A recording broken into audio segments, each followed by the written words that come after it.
Ramana Maharshi and his love for animals.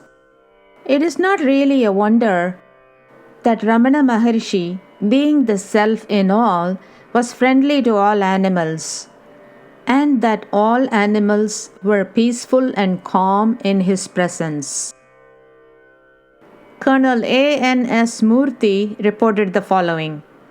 On one occasion, the Swami was speaking about monkeys sitting very near him as though they were human beings.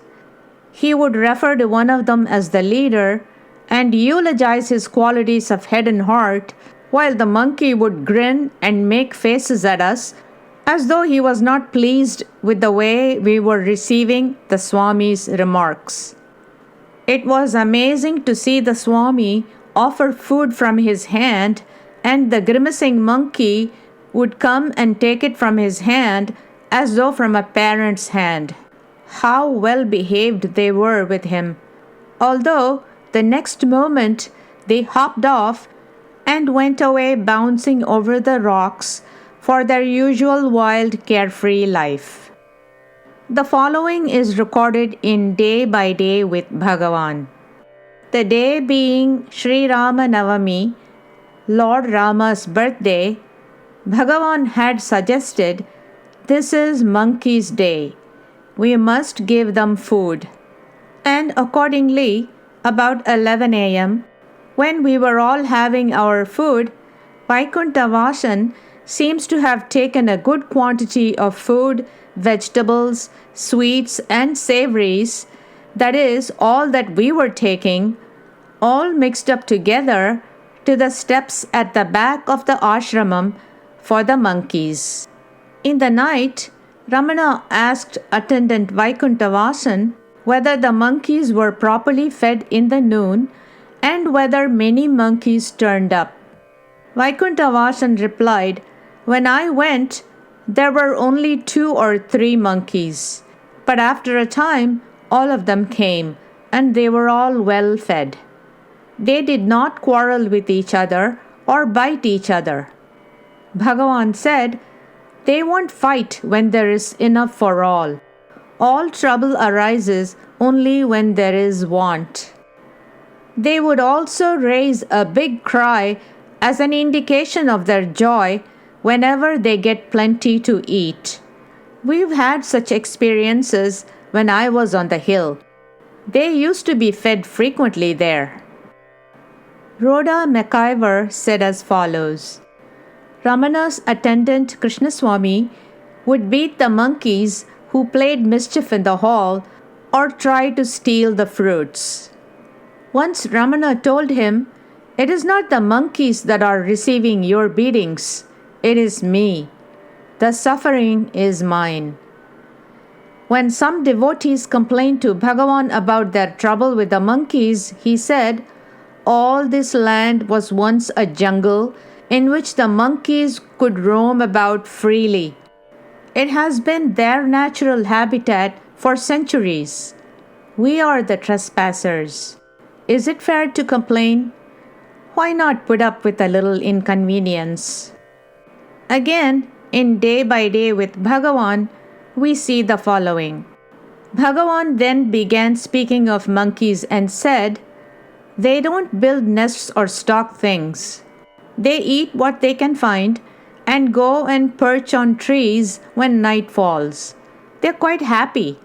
I have known something about their organization, their kings, laws, regulations. Everything is so perfect and well organized. So much intelligence behind it all. I even know that tapas is not unknown to monkeys." Tapas means penance. A monkey was once oppressed and ill-treated by a gang. He went away into the forest for a few days, did tapas, acquired strength, and returned. When he came back and sat on a branch and shook it, all the rest of the monkeys who had previously ill-treated him, and of whom he was previously mortally afraid, were now quaking before him. Yes, I am clear that tapas is well known to monkeys. The following is also recorded in Day by Day with Bhagavan. A squirrel came to Ramana and he was feeding it with cashew nut pieces as usual.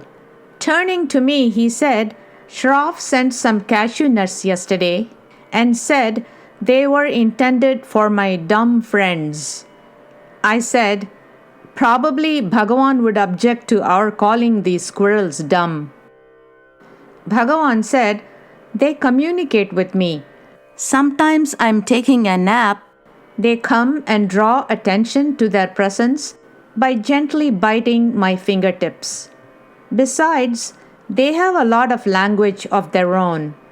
There is one great thing about these squirrels. You may place any amount of food before them. They will just eat what they need and leave the rest behind. A rat is not like that. It will take everything it finds and stock it in its hole." I remarked, "It would possibly be said that the squirrel is a less intelligent creature than the rat because it does not plan or provide for the future but lives in the present?" Bhagavan said, "Yes, yes. We consider it intelligence to plan and live wretchedly like this.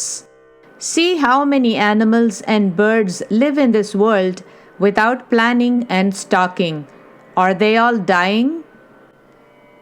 Mr. T.R.A. Narayana talked about the communication that Ramana had with animals. On one day at about 5 p.m., when Parthasarathi and I entered the ashram, we came to the hallway where about 50 people, including Ratilal and his servant, were sitting. Ramana was not on his couch. After waiting for some 10 minutes and finding that Ramana had not come to his seat, Parthasarathi suggested that in the meantime we could go and see the cowshed and other places in the ashram. While returning from our brief tour of the ashram, we heard a childlike voice say in Tamil, "Chi asate," meaning, "Hey, you bad boy."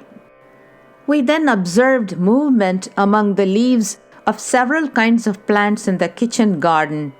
Looking more intently, we saw a small goat, a little monkey, and a squirrel, and also Bhagavan, who was sitting hunched up with his legs folded up to his chest.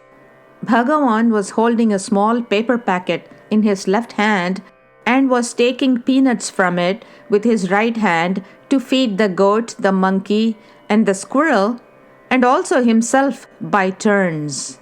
His recent remarks appeared to have been addressed to the monkey, who had tried to snatch the nut that he was going to offer to the squirrel. As we watched, the 4 companions went on enjoying the eating. All the 4 seemed to be equally happy. The way they looked at one another and kept close together was touching. We saw all the 4 only as good friends, despite the differences in their forms. No words could describe the feelings which passed through my being at the sight. Finally, the nuts were all gone, so Bhagavan threw the paper away and said, "Pongada," meaning, "Go away, you fellows." He said so, just like anyone speaking to his grandchildren. The goat, the monkey, and the squirrel left, and Bhagavan got up to leave. We hurried away, feeling guilty of trespassing into the divine, but not sorry about it. Shri Morarji Desai, previously Prime Minister of India, talked about Ramana Maharshi as follows. The Maharishi seemed to know everything. He knew the language of the animals. He listened to their complaints. He treated every being in the same way, whether it was a cow or a dog, a crow or a monkey. All were equal in his eyes, the beggar and the millionaire. He never went out of Tiruvannamalai. He refused to go out and preach. He said, "If I am a jnani, I consider everybody else a jnani too. What is there to give?" He regarded everybody as himself. He made no attempt to convert anybody. One got transformed by his very presence. Swami Ramanananda Saraswati, formerly T.N. Venkataraman, said as follows: I was blessed with my first Upadesam of Bhagavan when I was 6.